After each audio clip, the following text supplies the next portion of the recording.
사도행전 2장 37절로 42절 말씀입니다. 37절로 42절 말씀입니다.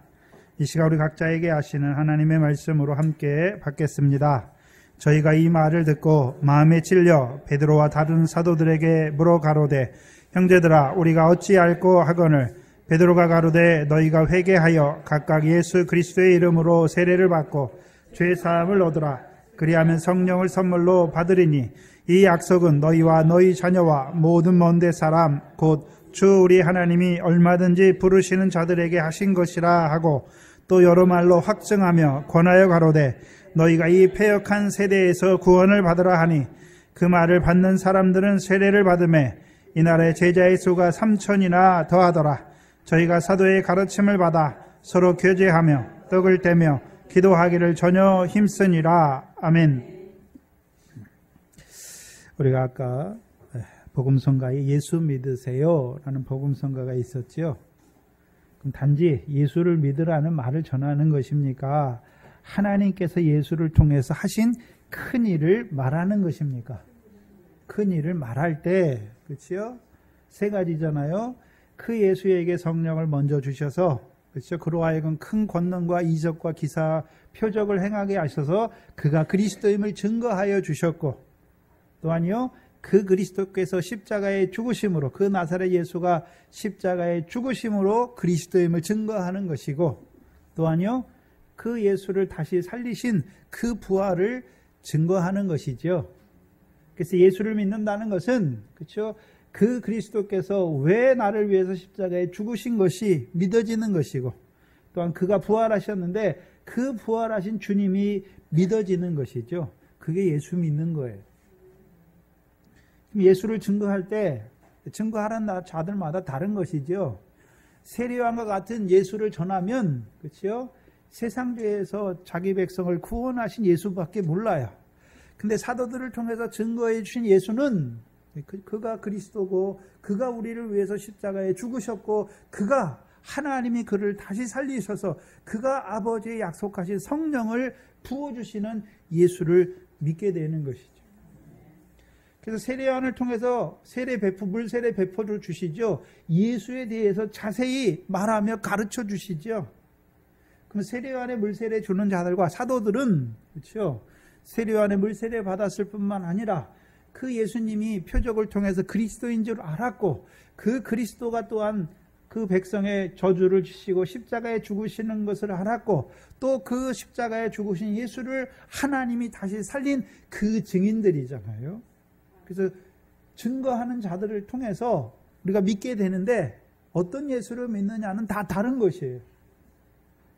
특별히 이 교회는 김달표 전도사님을 통해서 예수에 대해서 증거해 주셨는데, 그렇죠? 이 땅에 오신 예수가 아니라 태초에 말씀으로 계신 하나님의 아들, 그래서 그 말씀으로 창세전에 그리스도 안에서 우리를 아들의 영으로 택하실 뿐만 아니라 그 멜기세덱을 통하여 아담과 함께 가죽옷 입혀주셔서 그 영의 구원을 이루신 예수지요. 멜기세덱이죠. 성자의 영을 말씀해 주시는 것이죠. 그래서 하늘에서, 그렇죠? 그 그리스도로 말미암아, 그렇죠? 태초의 말씀이신 그로 말미암아 우리를 지으실 뿐만 아니라 하늘에서 이루신 구원이죠. 그래서 하늘에서 이루시는 뜻과 같이 땅에서도 이루어 가시는 것이죠. 그 예수를 믿는 것이죠. 그럼 먼저 증거해 주는 자들이 있어야 되잖아요. 그렇죠? 하나님이 예수 그리스도를 통해서 하신 큰 일을 증거해 주는 자들이 있어야, 그렇죠? 믿는 거예요. 오늘 목회자들이 어떤 예수를 증거해 주느냐에 따라서 그 예수를, 어떤 예수를 증거해 줍니까? 병 고치는 예수 증거해 주면 그 말씀을 받는 자들은 늘 예수 믿는데 뭐 때문에 믿을까요? 육신의 병 고침을 위해서 믿을 것이고, 어떤 사람은 예수 믿으면 세상 복 준다고 하는 그 예수를 가르치는 자들의 말을 들으면 예수 왜 믿습니까? 예수 믿어서 세상 복 받으려고 예수 믿는 것이 되는 것이죠. 그런데 하나님이 예수 그리스도를 통해서 이루신 일이 무엇입니까? 십자가와 부활인 것이죠. 그렇죠? 그럼 예수를 믿는다고 하는 것은 단순히 예수를 믿는 것이 아니라 그 예수께서 그리스도이시고 그가 우리를 위해서 십자가에 죽는 것을 믿는 것이고 그가 또한 부활하신 것을 믿는 것이죠. 부활했다는 것은 예수님이 부활하고 나서 아무 상관이 없는 것이 아니라 오늘도 하나님 보좌 우편에 앉으셔서 우리를 온전히 구원하시기 위해서 그가 우리에게 성령을 부어주시는 그리스도이심을 믿는 것이죠. 그래 오늘도 우리가 그리스도와 함께 하는 자가 되는 것이고 그리스도와 함께 모으는 자가 되는 것이죠. 시편 98편입니다.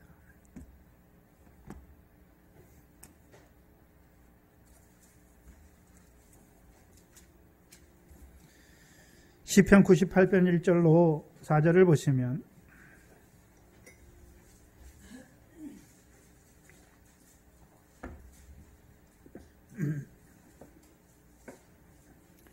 항상 시편을 보실 때 그렇죠? 제일 처음에 새 노래로 여호와께 찬송하자라고 말하죠. 하라라고 말하죠.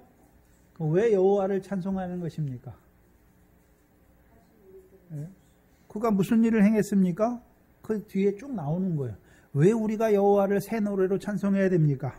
대저 그가 기이한 일을 행하사 그 오른손과 거룩한 팔로 자기를 위하여 무엇을 베풀었습니까?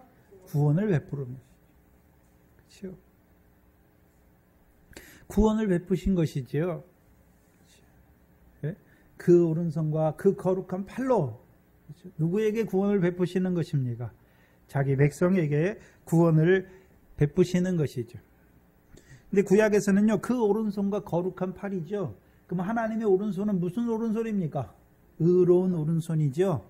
그럼 의로운 오른손이라는 의미는 그 백성을 붙들어 주셔서 그들로 어떤 자로 세우십니까? 하나님 앞에 의로운 자로 세우시는 것이죠. 누구를 통해서요? 예수 그리스도를 통해서 우리를 하나님 앞에 의로운 자로 세우시는 것이죠.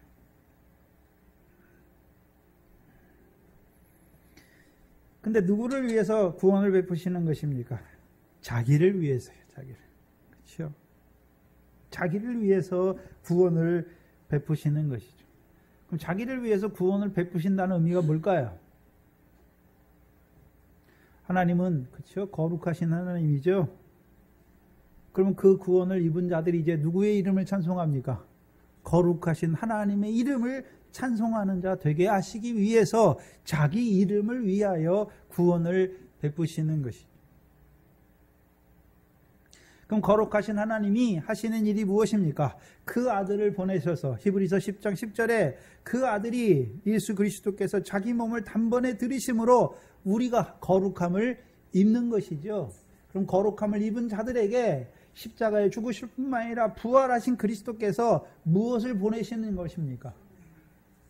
성령인데 성령은 무슨 영입니까? 진리의 영이죠. 진리를 알지니 진리가 너희를 어떻게 합니까? 자유케 하시는 것입니다. 그래서 우리가 오전 시간에 그렇죠? 하나님 찬양할 때 거룩 했잖아요. 하나님이 거룩하시죠. 그럼 그 아들도 거룩하시고 성령 하나님도 거룩하시죠. 그렇죠? 그래서 우리를 거룩하게 하시는 것이지요. 그래서 거룩하게 하신 그 하나님의 이름을 찬송하는 자로 우리를 세우시는 것이죠. 이사야서 43장 21절이지요. 이 백성은 내가 나를 위하여 지었나니 그렇죠? 나의 이름을 찬송케 하시기 위해서 지으셨다 하는 것이죠. 그럼 누가 하나님의 이름을 그렇죠? 하나님이 거룩하신 이름을 찬송하는 것입니까? 하나님이 보내신 아들을 통해서 그 구원을 입은 자들이 하나님을 찬송하는 것이죠. 그래서 우리가 이사야서 아까 오전에 봤던 42장에 하나님께서 새 일을 이루실 것을 말씀하시죠. 새 일이죠. 누구를 통해서요? 그 아들을 통해서 이루신 그 새 일을 통해서 그 구원을 입은 자들이 하나님의 이름을 찬송하는 것이죠. 자, 우리가 찬송하는데 예수 그리스도로 말미암아 하나님을 찬송하는 것이죠. 2절에 보시면 여호와께서 그 구원을 알게 하시며 그를 열방의 목전에 명백히 나타내셨도다. 그럼 먼저는 여호와께서 그 구원을 누구에게 먼저 알리시는 것입니까? 육적 이스라엘에게 먼저 알리시고 그들을 통하여 그 복음이 증거되게 하셔서 그를 열방의 목전에도 나타내시기를 원하시는 것이죠. 그래서 우리가 이사야서 49장 8절과 이사야서 42장 6절이 무엇입니까? 하나님이 그를, 그렇죠? 언약의 보증으로, 그렇죠? 언약의 그를 세워서, 그렇죠? 백성의 언약이 되게 하셨고 그를 세워서 또한 이방의 빛이 되게 하셨다라고 하는 것이죠. 그래서 그를 통해서 언약의 백성의 언약이 되게 하셨다는 말은 히브리서에 말하면 언약의 보증이니 보증. 그렇죠? 아브라함과 조상들에게 약속하신 언약이 그리스도 안에서 우리에게 이루어지게 하신 것이죠. 그렇잖아요. 그래서 그가 죽으시고 그가 부활하심으로 말미암아, 그렇죠? 다윗에게 허락하신 그리스도의 부활을 바라봤던 그 조상들에게 하신 것이 우리에게 응하여진 것이지.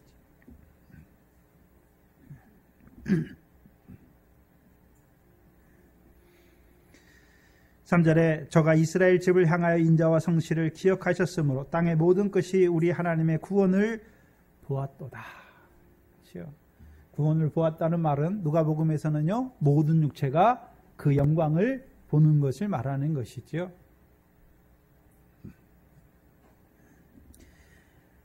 그래서 하나님이 베푸시는 구원은 사람의 무엇을 따라 베푸시는 것이 아니에요. 온전히 그 구원은 무엇에 달려 있습니까? 하나님의 인자와 성실에 달려 있는 것이죠. 사람의 무엇에 달려 있지 않아요. 구원은 하나님께서 이루어가는 것이지 사람이 거기에 구원에 참여하는 것이 아니에요. 근데 육적 이스라엘의 문제가 무엇입니까? 우리가 율법을 행함으로 우리가 구원을 이루어 간다라고 하는 거예요. 그럼 신약에서도 똑같아요. 그렇죠?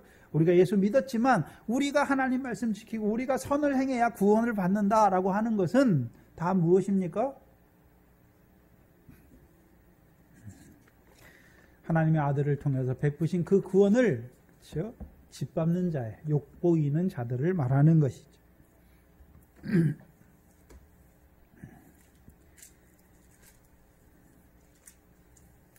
그 다음에 37절에 저희가 이 말을 듣고, 이 말은 무엇입니까? 하나님이 예수 그리스도를 통해서 이루신 하나님의 큰 일을 듣는 자들이 이제 마음에 뭐 하게 되는 것입니까? 찔림을 받게 되는 것이죠.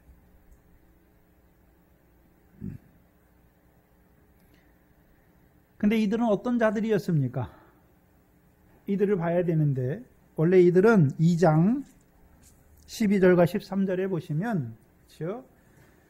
성령이 제자들에게 임해서 제자들이 성령의 말하게 하심을 따라 하나님이 하신 큰 일을 말했잖아요. 각기 다른 방언으로. 그걸 들을 때, 그걸 처음에 들었어요. 들을 때는 이들이, 그렇죠? 이들의 반응이 어떻습니까? 마음에 찔렸습니까? 아니면 이가 어찌된 일이냐? 또는 술 취했다라고 말했던 자들입니까? 술 취했다라고 말했던 자들이에요. 그러면 왜 베드로의 설교가 필요한 것입니까? 하나님이 하신 큰 일이 무엇인지를 풀어서 설명해 주는 거예요. 그게 설교예요. 이제 풀어주니까 하나님이 하신 나사렛 예수를 통해서 하신 큰 일을 풀어주니까, 그렇죠? 마음의 찔림을 받는 것이죠.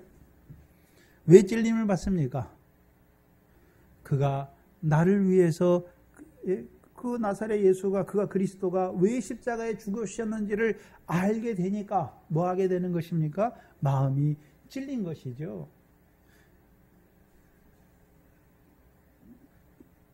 그래서 마음이 찔려야 이제, 그렇죠? 그 설교했던 베드로와 사도들에게 이제 말하는 거예요. 우리가 어찌할꼬. 형제들아, 우리가 어떻게 해야 되는가? 가르쳐 달라는 것이죠. 두 가지 반응이 있어요. 그렇죠? 하나님이 하신 큰 일을 나타내면 두 가지 반응이 있어요. 그렇죠? 경건한 유대인들과 같은 자들은 마음의 찔림을 받고, 그렇죠? 우리가 어떻게 해야 될까? 우리에게 가르쳐 달라고. 그 반응이 첫 번째고요. 두 번째는요. 말하지만 오히려요. 그 말을 하는 자들을 대적해서 오히려 어떻게 합니까? 이 이름으로 말하지 말라. 도를 전하지 말라. 핍박하는 자들도 있는 것을 보여주시죠.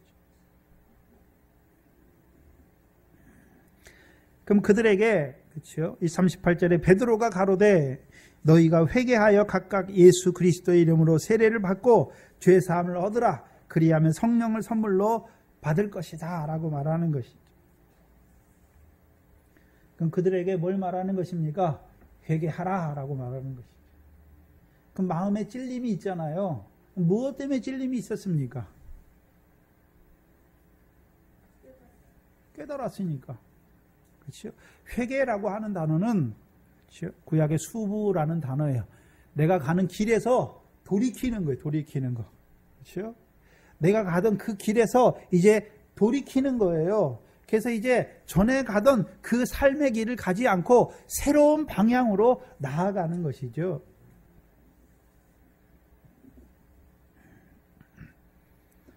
그러면 그렇죠. 돌이키는데 어떤 길에서 어떤 길로 돌이키는 것입니까? 네? 마음에 찔렸으니까 죄가 역사하잖아요. 그러면 죄가 역사하는 곳에서 돌이켜야 되는 것이죠. 돌이키는 거예요. 돌이키면 그 전에는 죄가 사망 안에서 왕노릇했는데 이제 돌이켜서 예수 그리스도를 믿으면 이제 죄가 사망 안에서 왕노릇합니까? 죄가 더한 것에 은혜가 넘치는 것입니까? 죄가 더한 것에 은혜가 넘치는 거예요. 그 회개하라는 것은 그 단순한 회개를 말하는 것이 아니라 이제 전에 너희가 마음과 너희 육체가 기뻐하던 그 길에서 돌이키라는 것이죠. 그것이 죄라는 걸 깨닫고 이제는요 죄가 더한 것에 은혜가 넘치게 하시는 그 그리스도를 돌이키라는 거예요.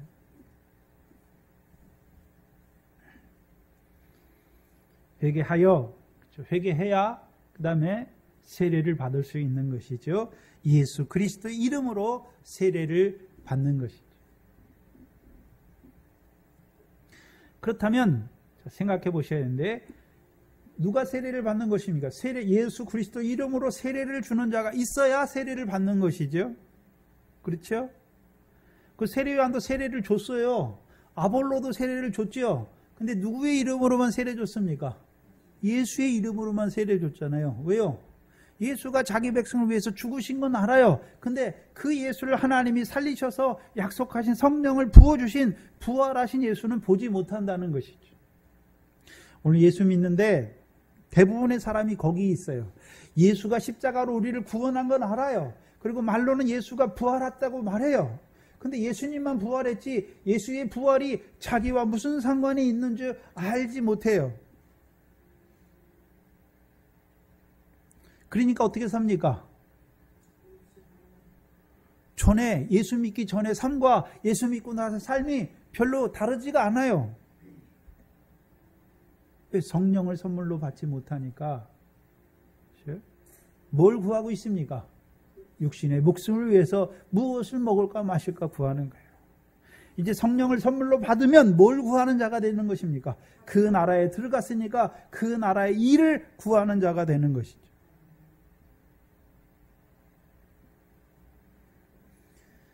그럼 세례를 주는 자도 세례 요한이나 아볼로처럼 예수의 이름으로 세례를 주는 자도 있고 예수 그리스도의 이름으로 세례를 주는 자가 있단 말이죠.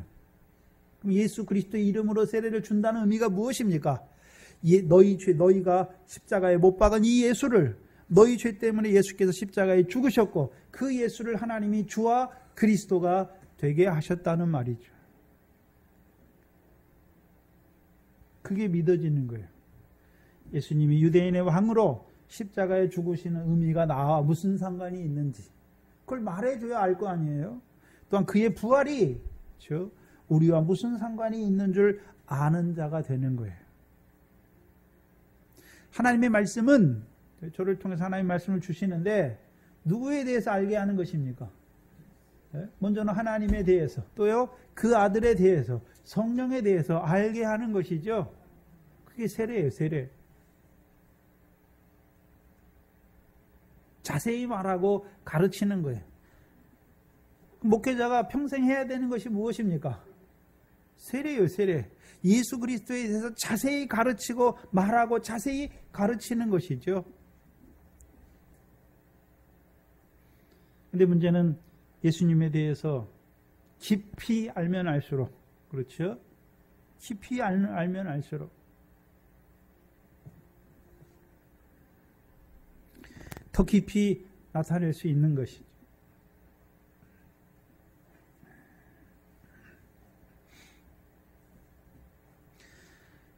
그럼 예수 그리스도의 이름으로, 그렇죠? 예수 그리스도에 대해서 자세히 말하고 가르치는 것이죠. 그럼 가르침을 받는 자들 중에 이제 세례를 받는 자가 생기죠. 누가 세례를 받는 것입니까? 누가 세례를 받는 건가요?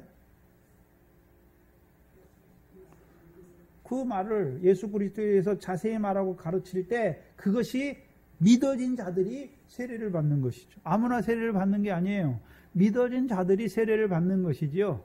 아, 예수가 나를 위해서 십자가에 죽으셨구나. 또한 그 예수를 하나님이 나를 위해서 살리셨구나. 그래서 그의 부활을 통해서 나의 부활의 산 소망을 보이셨구나. 믿는 자가 세례를 받는 것이죠. 그럼 믿는 자는, 세례를 받는 자는 뭐를 얻습니까? 이제 뭐를 받습니까? 죄사함을 받는 거예요. 첫 번째, 죄사함을 받는 거예요.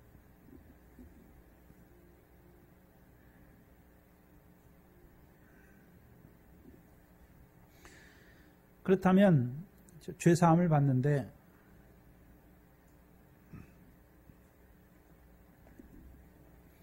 먼저 육적 이스라엘이요. 육적 이스라엘 율법을 주셨죠. 그런데 그 율법이 깨닫게 하는 것이 무엇입니까? 죄를 깨닫게 하는 것이죠. 그렇죠? 그럼 이방인이 우리는 율법이 없으면 죄가 없습니까? 율법이 없으니까 율법 없는, 그렇죠? 율법이 없음으로 말미암아 허물과 죄로 죽었습니까? 뭐가 죄인지도 모르고 그렇게 살았어요. 허물과 죄로 죽었어요, 우리가. 그 육신이 죽었단 말입니까? 허물과 죄 가운데 사는 사람은 죽었단 말입니까? 죽은 자예요, 죽은 자. 하나님에 대하여 죽은 자란 말이죠. 죽었다는 의미가 무엇입니까? 하나님이 창세전에 우리를 그리스도 안에서 택했어요. 또한 육신 입혀서 이 땅에 보내셨는데 그 하나님이 아버지인 줄 알지 못하고 상관없는 자로 살아가는 것이죠. 그게 죽은 자예요. 육신이 죽었다는 게 아니에요. 영이 죽은 자로 살아가는 것이죠. 그러니까 뭐랑 똑같습니까? 짐승이랑 똑같아요. 육신과 마음이 원하는 대로만 살아가는 것이죠. 종기에 처하나 깨닫지 못하는 사람은 멸망하는 짐승과 같이. 짐승은 뭐만 위해 삽니까? 마음과 육신이 원하는 것을만 따라 산단 말이죠.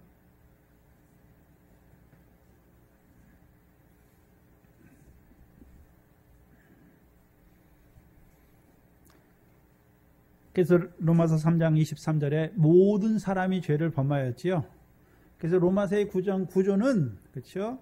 율법이 있는 유대인들도 죄인이고 율법이 없는 이방인들도 마음과 육신이 원하는 대로 해서, 그렇죠?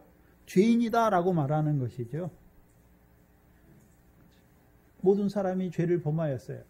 그래서 어디에 이르지 못하는 것입니까? 하나님의 영광에 이르지 못하는 것이죠.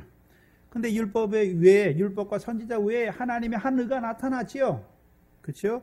예수 그리스도로 말미암아 믿음으로 말미암는 의죠. 믿음으로 말미암는 의예요. 그러면 예수 그리스도께서, 하나님이 예수 그리스도를 통해서 이루신 그 일을 믿음으로 말미암는 의죠. 그러니까 믿기 전에 우리가 죄인이었잖아요. 근데 예수 그리스도의 십자가의 죽으심으로 우리가 거룩함을 입은 것이죠. 고린도후서 5장 21절이죠. 하나님이 죄 없으신 그 아들로 하여금 죽게 하신 이유가 무엇입니까? 우리를 하나님 앞에 의로운 자로 세우는 것이죠.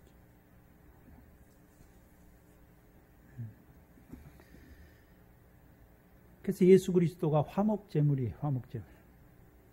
우리가 오전에 묵도 시간에 로마서 5장 6절 이하에, 그렇죠? 예수 그리스도가 화목제물이죠. 요한일서 4장 10절 이하에 사랑은 여기 있으니 우리가 하나님을 사랑한 것이 아니라 하나님이 우리를 사랑하사 자기 아들을 화목제물로 우리의 죄를 위하여 자기 아들을 화목제물로 보내신 것이죠. 그럼 예수 그리스도께서 십자가에 죽으신 걸 믿는 것이죠. 무엇 때문에 죽으셨습니까? 우리의 죄를 위한 화목제물로 죽으신 것을 믿는 것이죠. 그럼 율법 아래에 있는 자들, 그렇죠. 율법 아래 경건한 유대인들은 그 율법이 참입니까? 율법을 따라 제사를 드리지만 그것이 그림자입니까? 그림자죠. 황소와 염소의 피가 죄를 없이 하지 못하는 것이죠. 이제 하나님의 의가 왔잖아요. 그가 죽으셨지요. 뭘 위해 죽으셨습니까? 우리를 율법의 저주에서 죽으신 거죠. 속량하시기 위해서 죽으신 것이죠. 그래서 그러므로 사람이 의롭다 하심을 얻는 것은 율법의 행위에 있지 않고 믿음으로 되는 것이죠. 누구를 믿는 것입니까? 예수 그리스도를 믿는 것이죠. 뭘 믿는 것입니까? 그가 우리를 위해서 십자가에 죽으신 것을, 화목제물로 십자가에 죽으신 것을 믿는 것이죠. 믿음으로요, 죄사함을 얻는 거예요. 그럼 예수 그리스도께서 한번 생각해 보세요. 그 예수 그리스도께서 십자가에 죽으셨잖아요. 화목제물로 죽으셨어요. 죽으신 거는 지금 죽으셨습니까? 예전에 죽으셨습니까? 예전에 죽으셨죠? 뭐 하시기 위해서 죽으셨나요? 우리를, 죄를 위해서. 그래서 우리가 죄인인데 예수 그리스도를 믿음으로 의롭다함을 얻는 자로, 하나님과 화목한 자로 세우시는 것이죠. 근데 우리 각자에게 그 의가, 하나님의 의가 이루어지는 때는 언제입니까? 예수 그리스도의 이름으로 세례를 받을 때 우리 각자에게 이루어지는 것이죠. 구원은 예수 그리스도께서 이미 십자가에서 이루었어요. 근데 그것이 언제 이루어집니까? 우리 각자에게는 우리가 그 예수 그리스도의 이름으로 세례를 받을 때 이루어지는 것이죠. 죄사함이.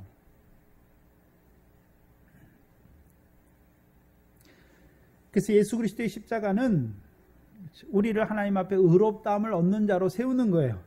그럼 우리가 의롭다함을 얻었죠. 예수 그리스도로 말미암아 거룩함을 입었어요. 그럼 우리가 어떻게 살아가야 되는 것입니까? 경건한 자로 살아가야 되는데, 그렇죠? 경건치 못하게 살아가지요. 그러면 예수 그리스도 경건치 못한 우리를 의롭다 하시는 것이죠. 또다시 어떻게 해요? 죽으실 뿐만 아니라 죽으신 뒤에도 흘리시는 그 피와 물로 말미암아 다시금 의롭다 하시는 것이죠. 예수 그리스도로 우리를 의로운 자로 세우셨는데, 그 다음에도 우리가 계속 의로운 자가 되는 것은 우리가 무슨 의를 행했기 때문에 의로운 자가 되는 것이 아니라, 우리가 의롭다함을 받았으면서 다시 또 의로운 자로 살아가야 되는데, 그렇게 살지 못하는 경건한 우리를 의롭다 하시는 하나님을 믿는 믿음으로 우리를 의롭게 하시는 거예요. 그래서 의인은요, 믿음으로 사는 거예요. 그렇죠? 첫 번째 믿음은 무엇입니까? 예수 그리스도를 믿는 거예요. 그러므로 우리가 의롭다함을 얻는 것이고, 그럼 계속해서 우리가 믿음으로 의인되는 것은, 그렇죠? 우리가 의를 행하기 때문에 의로운 것이 아니라요, 경건치 아니한 우리를, 그렇죠? 의롭다 하실 하나님을 믿는 믿음으로 되는 것이죠. 새 언약의 피죠. 계속해서 우리를 위해서 부어주시는 것이죠. 그래서요, 우리의 불법과 우리의 부정을 사하여 주셔서 다윗과 같은 그 행복을 누리는 자로, 그 세 계명의 첫 번째 돌판이죠. 내가 너희를 사랑한 것 같이. 어떤 우리를 사랑하십니까?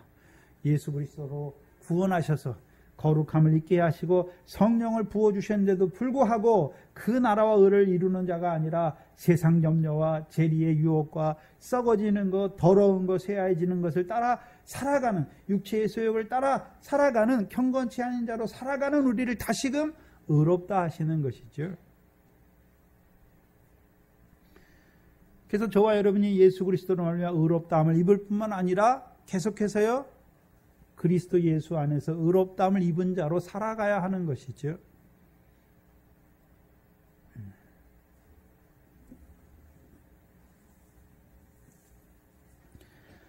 그럼 예수 그리스도의 이름으로 세례를 받는 자들에게 약속된 것이 무엇입니까? 죄사함을 얻게 하시는.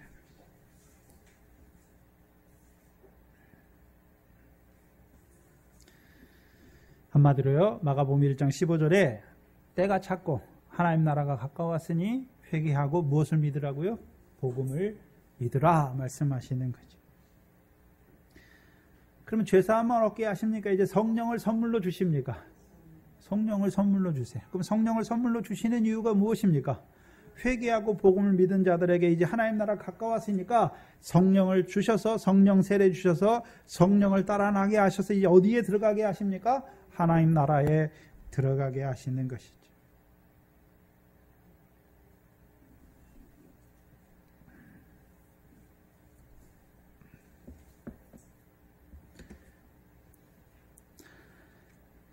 성령을 선물로 주시는데 누구에게 주시는 것입니까? 복음을 믿는 자들에게. 그럼 복음을 믿는 자들에게는 두 가지가 약속됐어요. 죄사함을 얻는 것이고 또 하나는요, 성령을 선물로 받는 것이죠.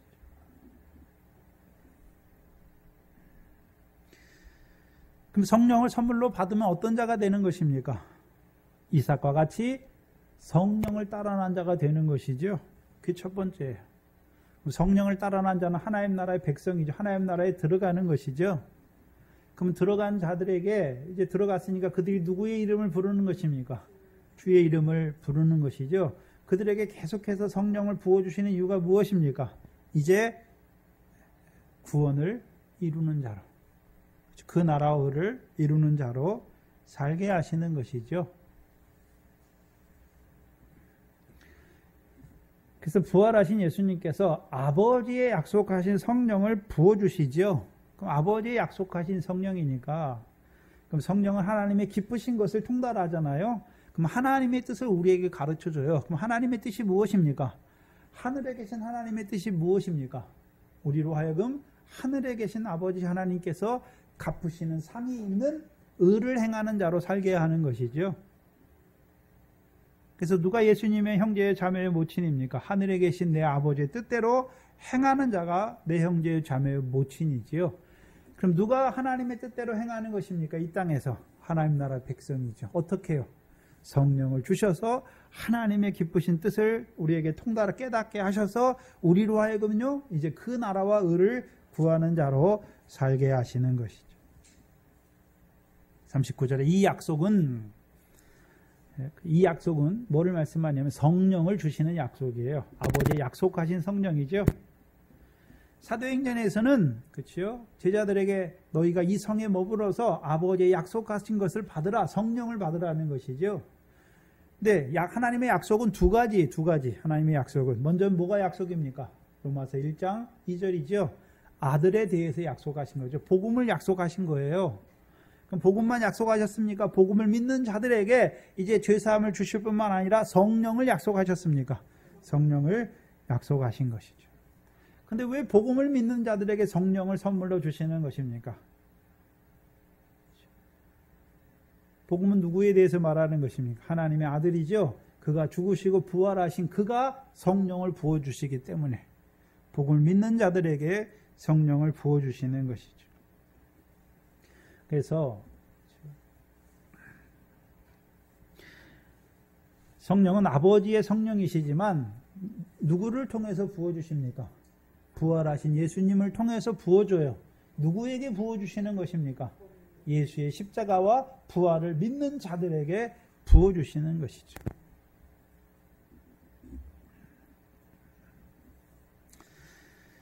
근데 39절에 이 약속은 그렇죠? 너희와 그렇죠? 지금 그렇죠?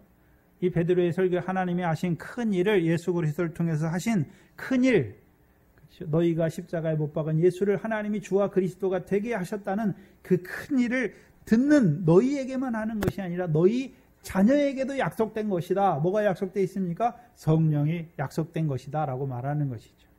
그러면 먼저 이제 이들이 자기 자녀를 다 데려온 게 아니죠. 그럼 이들이 먼저 성령을 선물로 받았으니까 그럼 이들이 가서 해야 되는 일이 무엇입니까? 자기 자녀들에게 하나님이 나사렛 예수를 통해서 이루신 큰 일을 증거하는 거예요. 그러면 그들도 그렇죠?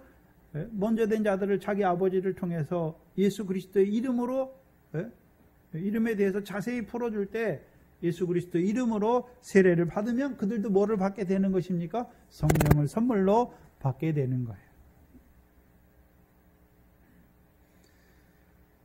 그럼 우리가 먼저 된 자들이 해야 되는 것이 무엇입니까? 자녀에게 가르쳐요. 왜요? 약속하신 성령은 너희뿐만 아니라 너희 자녀에게도 약속된 것이기 때문에. 그래서 주 예수를 믿으라. 그리하면 너만입니까? 너와 내 가정이 구원을 얻는다 말하는 것입니다. 너와 내 가정이 구원을 얻을 것이다 라고 말씀하는 거예요. 그럼 왜 너와 내 가정입니까? 구약에 그렇죠? 유월절 양을 먹을 때 한 사람 한 사람 먹습니까? 식구대로 먹는 것입니까? 식구대로 먹는 거예요. 그 왜 식구대로 먹는 것이 중요한 것입니까? 네? 택자를 통해서 하나님이 택자를 보내시는 거예요. 그렇죠? 조상의 계보를 할 때 누가 누굴 낳고 누가 누굴 낳고 누가 누굴 낳잖아요. 원래는 남자가 낳습니까? 여자가 낳습니까? 여자가 낳는데 아브라함이 이삭을 낳고 이삭이 누굴 낳고 아담이 누굴 낳고 말하잖아요. 왜 그렇습니까? 하와란 이름의 뜻이 무엇입니까? 모든 산자의 어미가 되었죠. 그럼 죽었던 때도 있죠. 아담이 선악과를 따먹을 때 아담만 죽었습니까? 아담 안에서 모든 하나님의 아들의 영들이 죽었습니까? 모든 하나님의 아들의 영들이 죽었어요.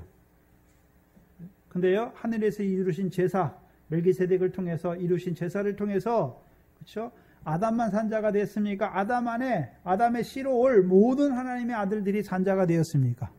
모든 하나님의 아들이 산자가 되었죠. 택자예요, 택자. 그래서 장로교는 택자 우선순위, 택자. 이 세상에서 내가 예수 믿었기 때문에 택한 자가 택자가 아니라, 그렇죠? 하늘에서 창세전에 그리스도 안에서 우리를 택했다는 것이죠.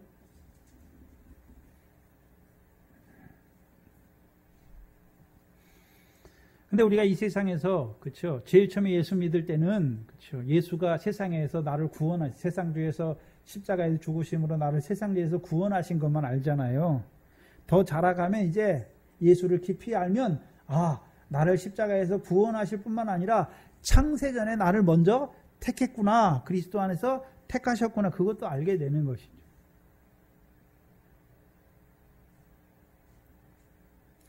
창세전에 그리스도 안에서 택하셨기 때문에 육신 입고 이 땅에 보내셔서 그 세상 죄를 짓는 그들을 위해서 십자가에 죽으시는 것이죠.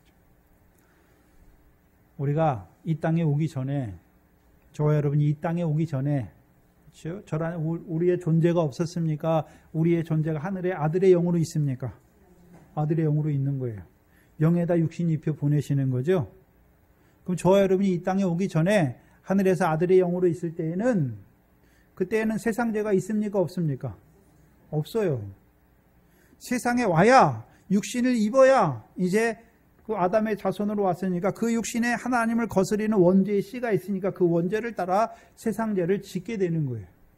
그러나 세상에 오기 전에는 우리가 영으로 있을 때는 육신에 죄가 있습니까? 없습니까? 없어요.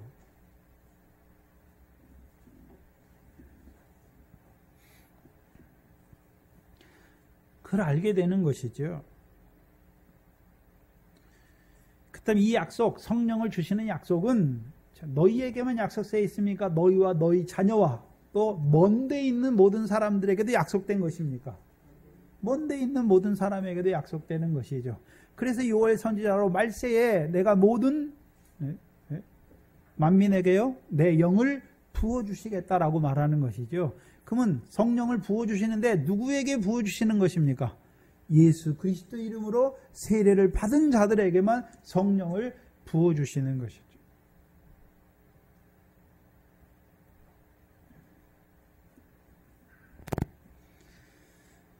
근데 초창기 이 사도들은, 그렇죠? 구원이 누구에게만 있는 줄 알았습니까? 복음을 누구에게만 전해야 되는 줄 알았습니까? 유대인들에게. 또한 유대인들 중에서도요, 이방인으로 말미암아 이방인이었는데 유대교에 입교한 사람들, 경건한 유대인들에게 허락된 것이지요. 아직 몰라요. 이방인들에게도, 그렇죠? 먼데 있는 그 이방인들도, 그렇죠? 하나님이 하나님 나라 백성으로 복음을 증거하게 하시고 그 복음이 믿어지게 하셔서 성령을 선물로 주셔서 그 하나님 나라의 백성으로 세우신 것은 아직 모르는 것이죠. 그래서 율법이 없는 이방인과는 상관이 없는 줄 아는 거예요. 그래서 너희와 너희 자녀와 모든 먼데 있는 사람들. 어디에서 먼데 있습니까? 예루살렘에서 먼데 있는 거예요. 근데 유대인으로 살아가 율법이 있는 자로 살아가는 그들에게 하시는 말씀으로 아는 것이죠. 왜요? 아직 온전한 깨달음이 없기 때문에. 근데 너희와 너희 자녀와 모든 먼 데 있는 사람들에게 약속된 것인데 문제는 누가 부르시는 자들입니까? 주 우리 하나님이 부르시는 자들에게만 한정되어 있어요. 그럼 누가 믿어지는 것입니까? 누가 성령을 선물로 약속하신 성령을 받는 것입니까? 복음으로 부르신 자들. 복음으로 부르심을 받은 자들에게, 그래서 갈라디아서는요, 너희를 그리스도의 은혜로 부르셨다라고 말하는 거예요. 그리스도의 복음으로 부르셨다라고 말하는 것이죠. 그러면 우리가 복음을 증거한다는 것은 하나님이 그 아들을 통해서 이루신 일, 하신 일을 증거하는 것인데, 증거하게 하시는 이유가 무엇입니까? 하나님이 그들을 부르시기 위해서 증거하게 하시는 거예요. 그럼 하나님은 왜 그렇게 하시는 것입니까? 하나님은 모든 사람이 구원을 얻고 진리를 아는 데 이르시기를 원하시는 하나님이니까.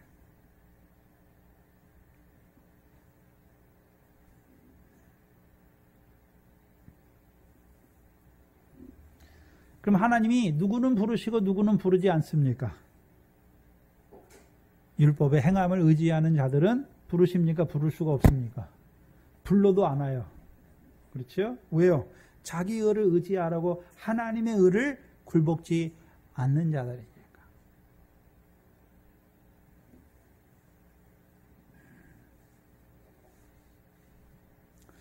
요한복음 12장입니다.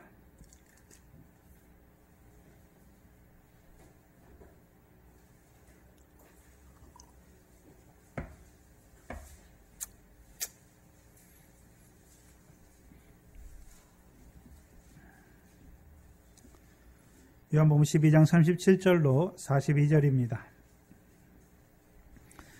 이렇게 많은 표적을 저희 앞에서 행하셨으나 저희는 육적 유대인들을 말하죠. 저를 믿지 아니하였다.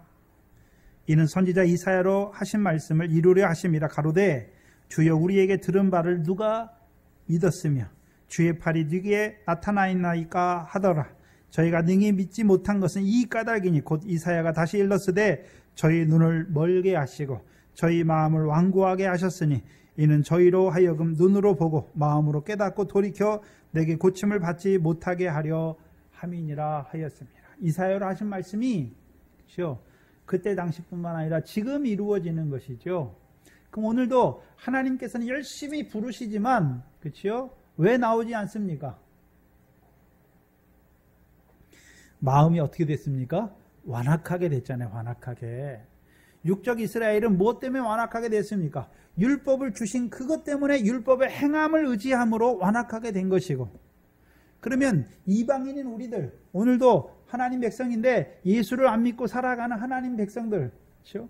이방인으로 살아가는 그들은 왜 완악하게 됐습니까? 로마서 2장이죠.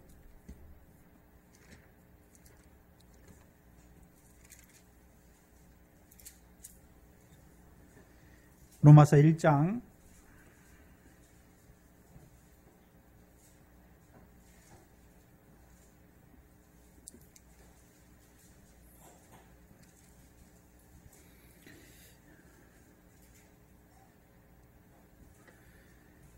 '로마서는 하나님의 복음에 대해서, 아들에 대해서 말씀하시는데, 그렇죠? 그래서 로마서 1장의 의미가 뭐냐 하면, 복음에는 하나님의 17절이죠. 복음에는 하나님의 의가 나타났다. 그렇죠? 근데 그로 말미암아 믿음으로 믿음에 이르게 하신다. 그래서 오직 의인은 믿음으로 살게 하신다라는 말이죠. 근데 18절 이하에 그렇죠? 의를 믿지 않는 자들은 뭐가 임하는 것입니까? 진노가 임해요. 먼저는 누굽니까? 19절 이하에 이방인들이 이방인들. 28절에 또한 저희가 마음에 누구 두기를 싫어하는 것입니까? 하나님 두기를 싫어하는 것이죠. 그럼 이방인들은 21절에 보시면 20절 이하에, 로마서 1장 20절 이하에 창세로부터 그의 보이지 않은 것들 곧 그의 영원하신 능력과 신성이 그 만드신 만물에 분명히 보여 알게 되나니 그러므로 저희가 핑계치 못할지리다. 하나님을 알되 하나님으로 영화롭게도 아니하며 감사치도 아니하고 오히려 그 마음이 허망하여지며 미련한 마음이 어두워졌나니 스스로 지혜에 있다 하나 우둔하게 되어 썩어지지 아니하는 하나님의 영광을 썩어질 사람과 금수와 버러지 형상의 우상으로 바꾸었느니라. 그러므로 하나님께서 저희 마음의 정욕대로 더러움에 내어버려 두사 저희 몸을 욕되게 하신 것이죠. 왜 그렇습니까?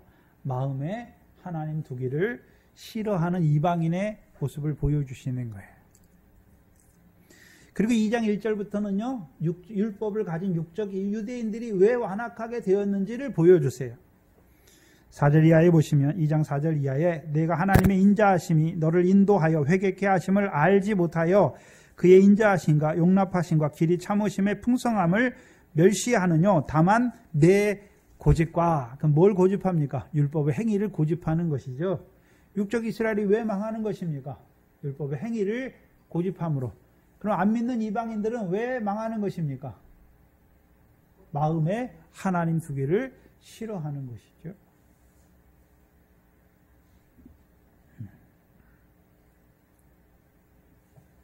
그럼 누구를 부르시는 것입니까? 하나님께서.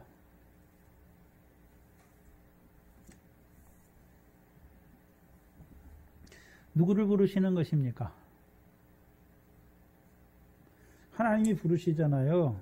그럼 하나님이 부르실 때, 그렇죠. 어떤 자를 부르시는 것입니까?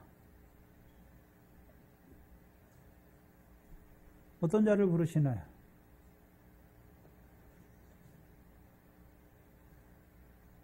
이방인 중에서 우리를 부르실 때, 그렇죠. 우리 마음을 여시지요. 마음을 열어서요, 듣게 하시는 거예요. 하나님의 말씀을. 그렇죠. 그래서 우리가 이방인으로 살 때 우리가 예수 믿은 것은 내가 다른 사람보다, 그렇죠, 더 깨끗하고 더 의롭기 때문에, 더 착하기 때문에 나를 부르신 것이 아니에요. 하나님의 은혜로 부르신 것이죠. 또 육적 이스라엘 가운데서도 율법의 행위를 의롭다 하는 그렇죠, 고집하는 자들도 있고 경건한 유대인들과 같이 율법으로 자기 죄를 깨닫는 자들도 있는 것이죠.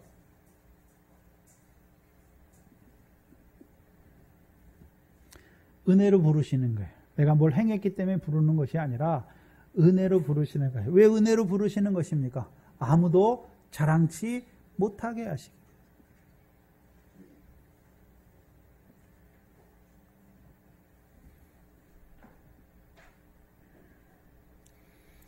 하나님이 부르시는데 은혜로, 그리스도의 은혜로 부르시는 것이죠. 40절에 성령의 선물을 받는 자들에게 40절에 또 여러 말로 확증하며 권하여 가로되, 이제 확증하는 것이죠. 그럼 왜 여러 말로 확증한다는 말이 자기들이 말하는 것입니까? 이제 성경에, 그렇죠, 그리스도에 대해서 한 말씀을 가지고 그들에게 자꾸 풀어서 이제 그리스도의 십자가와 그리스도의 부활을 확증해 주는 것입니까? 그렇죠. 확증해 주는 것이죠. 그 아들에 대한 약속과 성령을 부어주시겠다는 구약의 예언의 말씀들을 이제 더 성경을 가지고 그들에게 확증하는 것이죠. 여러 가지 말이에요. 여러 말이죠. 그래서 예수님도 그 엠마오로 내려가는 제자들에게 모세로부터 하신 그 구약의 예언의 말씀을 가지고 자기에 대해서 가르친 걸 가지고 그들에게 풀어서 설명하잖아요. 그럴 때 그들의 마음이 어떻게 되는 것입니까? 뜨겁게 되는 것이죠.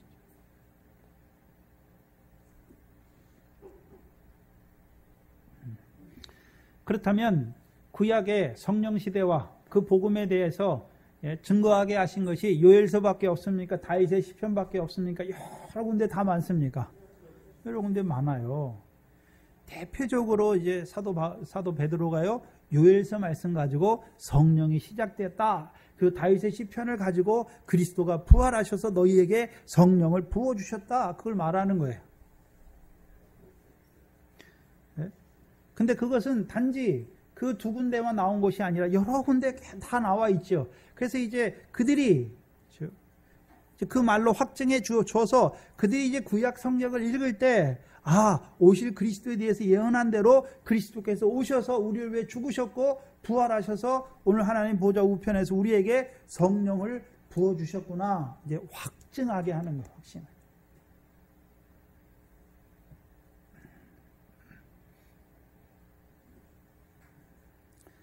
그럼 확증하며 권하는 이유가 무엇입니까? 이제 너희가 이 패역한 세대 가운데 뭘 얻는 자로 세우시기 위해서요? 구원을 얻는 자로 세우시기 위해서.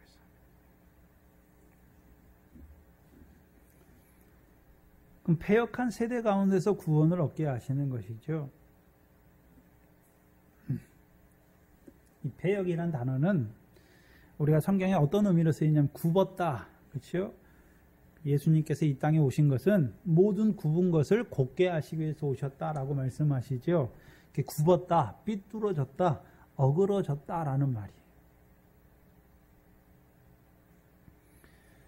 그렇다면 먼저 육적 이스라엘을 봐야 되는데, 육적 이스라엘은 하나님께서 율법도 주시고 언약도 주시고 영광도 주시고 예배도 주시고 조상들도 저희 것이고 그리스도도 저희에게서 나셨잖아요. 근데 왜 그들이 어그러진, 저 패역한 자들로 살아가는 것입니까?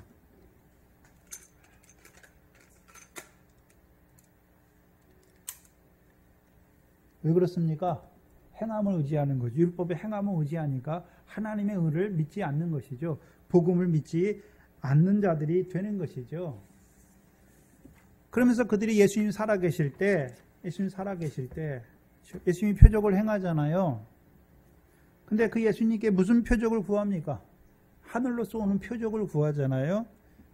그 패역한 세대가 표적을 구하나 그들에게는 무슨 표적밖에 없다라고 말씀하십니까? 요나의 표적밖에 없다라고 말씀하는 것이죠. 그럼 그들에게 요나의 표적이 이루어져요. 요나가 물고기 뱃속에서 밤낮 사흘을 있은 것 같이 그들이 그 인자를 죽여서 밤낮 사흘을 그렇죠. 땅속에 있게 하는 것이죠. 네, 하나님이 그를 살리셔서 주와 그리스도가 되게 하신 거죠. 그 육적 이스라엘이 결국 패역하니까 하나님이 나사렛 예수에게 큰 능력과 기사가 표적을 행해서 그가 그리스도임을 나타냈는데도 불구하고 그들이 하나님의 아들을 죽이는 것이죠. 죽이는 거예요. 그래서 하나님의 아들을 죽이는 자가 돼요.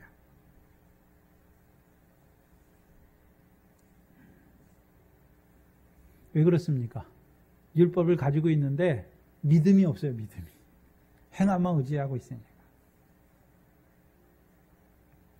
그리고 그들이 요나의 표적이 그들에게 이루어지는 것이죠. 그래서 우리가 아는 마태복음 16장과 12장에 악하고 음란한 세대가 표적을 구하나 요나의 표적밖에 보여줄 표적이 없다라고 말씀하는 것이죠.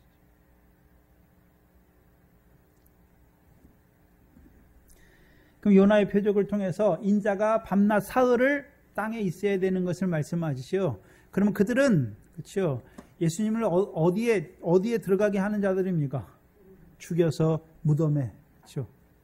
사망에 매이게 하는 것이죠. 근데 하나님이 그 사망에서 그를 풀어 살리시는 것이죠.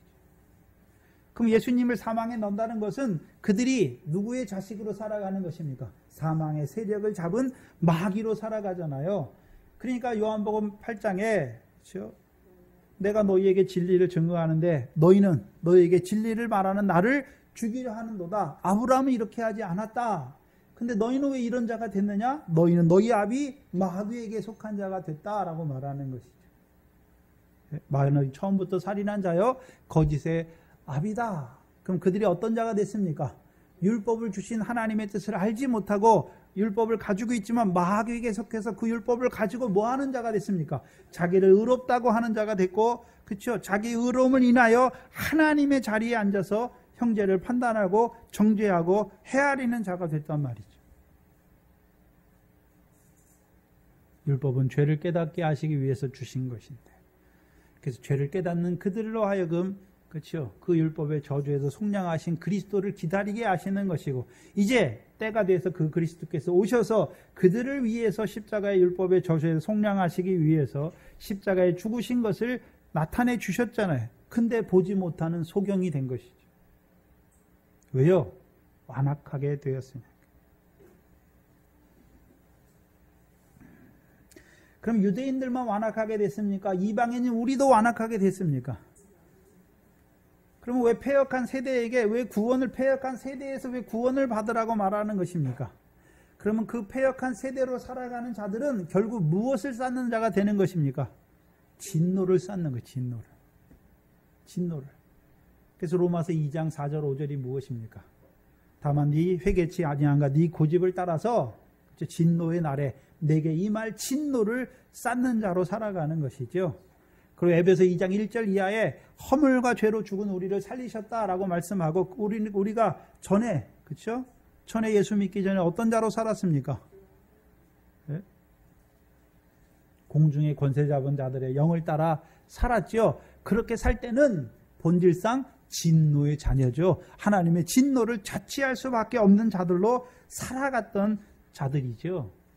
그럼 패역한 세대 가운데서 구원을 받으라고 하는 것은, 그렇죠? 어디에서요? 하나님의 진노를 받는 그 자리에서 뭘 받으란 말입니까? 구원을 받으란 말이죠.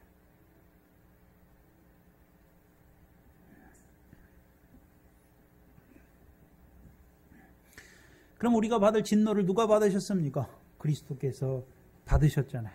그럼 우리에게 진노가 있습니까? 없습니까? 없잖아요. 원래 우리가 죄로 말미암아, 허물과 죄로 말미암아 하나님의 진노의 대상이었는데 그리스도를 믿음으로 그 진노에서 어떻게 됐습니까? 자유하게 된 것이죠.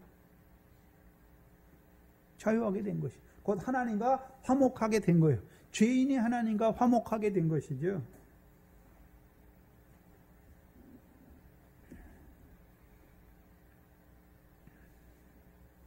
이제 화목하게 된 자들이, 그렇죠?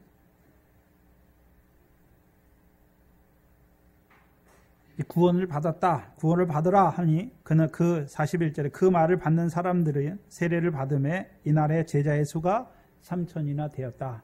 그래서 구원받은 자를 뭐라고 말하는 것입니까? 제자다라고 말하는 거예요. 누구의 제자입니까? 사도 베드로, 사도들의 제자입니까? 예수 그리스도의 제자입니까? 예수 그리스도의 제자예요. 우리가 제자를 삼는 것은 우리의 제자로 만드는 것이 아니라 예수 그리스도의 제자로 만드는 거예요.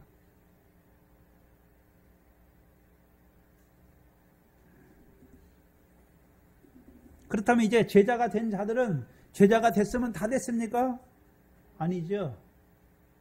패역한 세대에서 구원을 받았으면 다 됐습니까? 아니죠. 42절에요. 제자가 된 자들이 이제 해야 되는 것이 무엇입니까?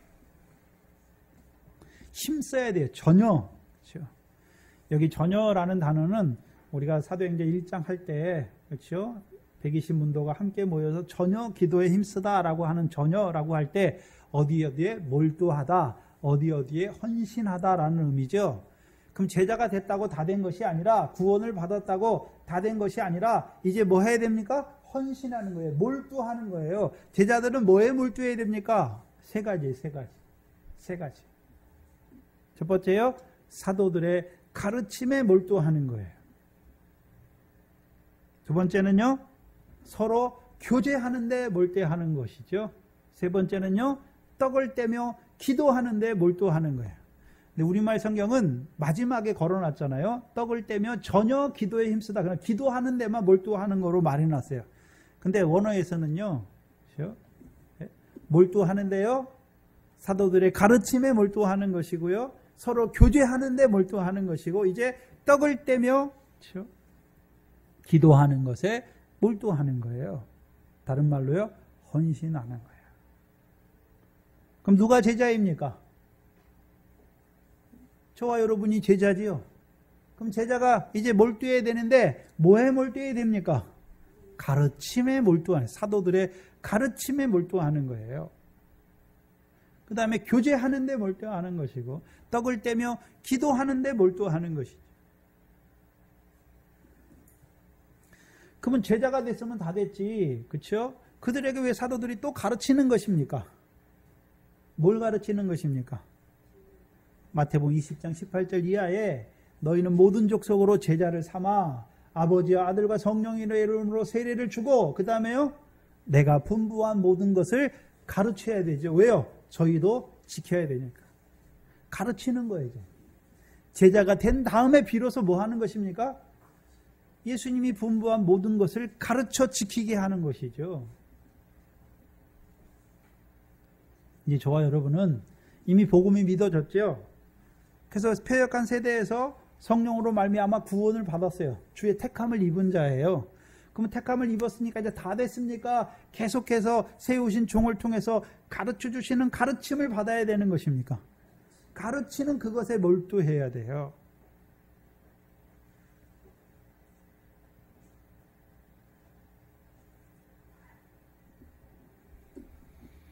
그럼 그 제자들에게 뭘 가르칩니까? 이제 성령을 따라 나서 하나님 나라 백성이 되었으니까 뭘 가르치겠습니까? 하나님 나라 일에 대해서 가르치는 것이죠. 천국의 제자된 서기관이죠. 가르치는 걸. 그럼 가르침에 몰두해야지요. 뭐에 몰두하십니까? 네?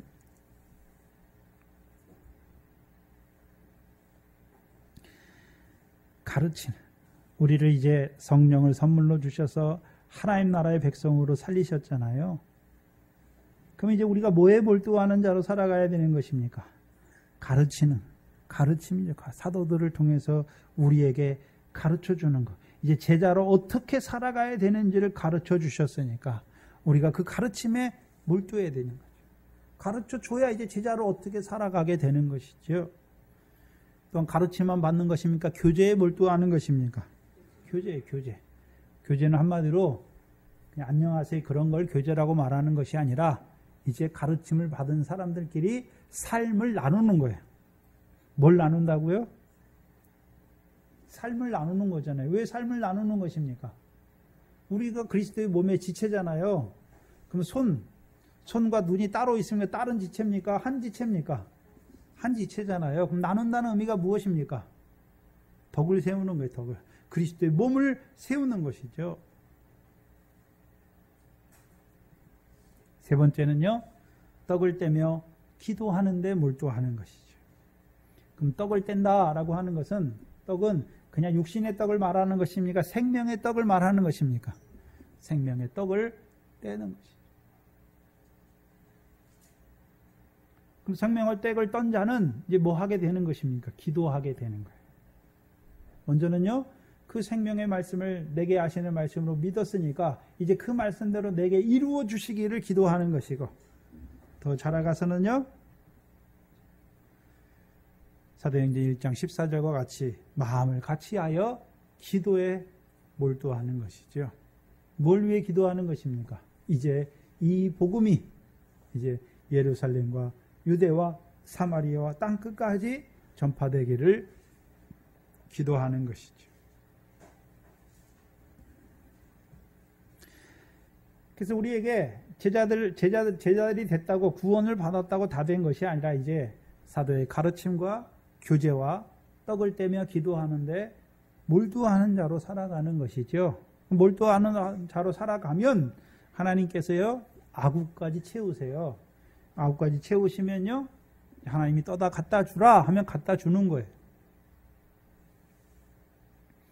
그러면 나를 통해서 새로 된 그 새 포도주로 말미암아 그걸 마시는 자들이 기쁨이 충만하게 되는 것이죠.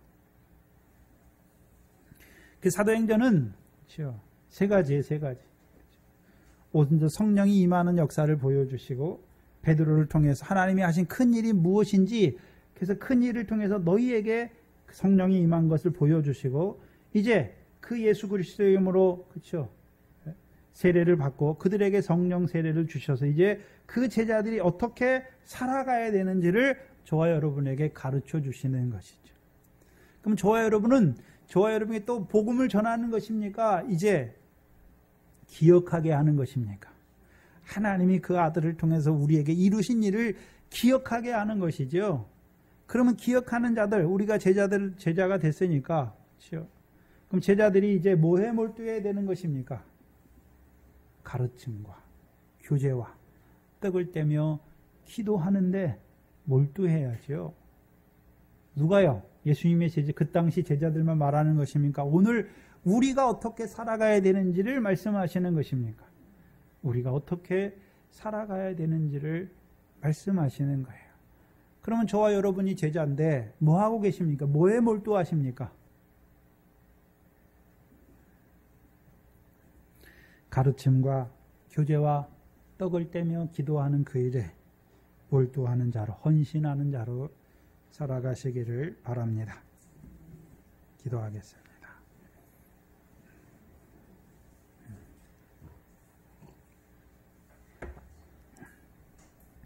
이 패역한 세대 가운데서 구원을 얻는 자로, 구원받은 자로 살아가게 하시기 위하여 그 아들을 보내시고 우리의 죄를 위하여 십자가에 죽게 하실 뿐만 아니라 이제 그 예수를 하나님이 주와 그리스도가 되게 하셔서 그 예수 그리스도를 증거해 주실 뿐만 아니라 이제 세례를 받음으로 성령을 선물로 받아 이제 세상에 속한 자가 아니라 세상에서 주의 택함을 얻은 자로 우리를 그 악한 세대 가운데서 구원하여 주실 뿐만 아니라 이제 우리를 제자로 세워주셔서 그 하나님 나라의 백성으로 우리가 어떻게 살아가야 되는지 다시금 그 사도들의 가르침과 교제와 떡을 떼며 기도하는 것에 몰두해야 될 것을 우리에게 말씀하여 주시니 감사합니다.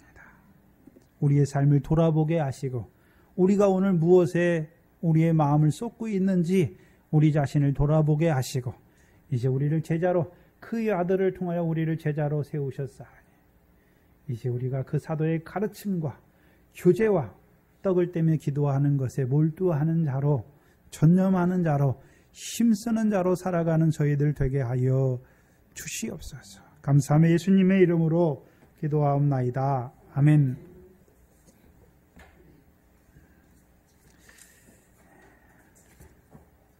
찬송가 273장입니다.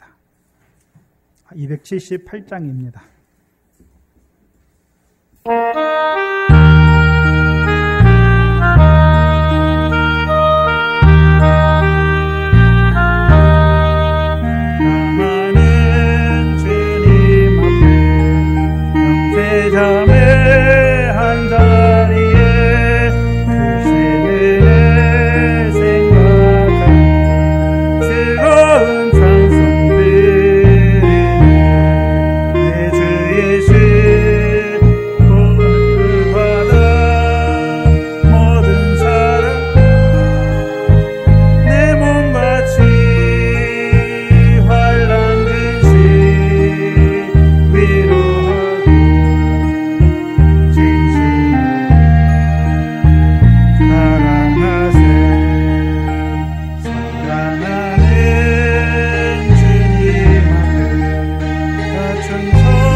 주기도문으로 예배를 마치겠습니다. 하늘에 계신 우리 아버지여, 이름이 거룩히 여김을 받으시오며 나라의 마옵시며 뜻이 하늘에서 이룬 것 같이 땅에서도 이루어지이다.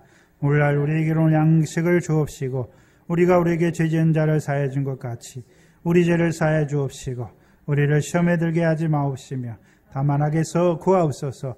나라와 권세와 영광이 아버지께 영원히 있사옵나이다. 아멘.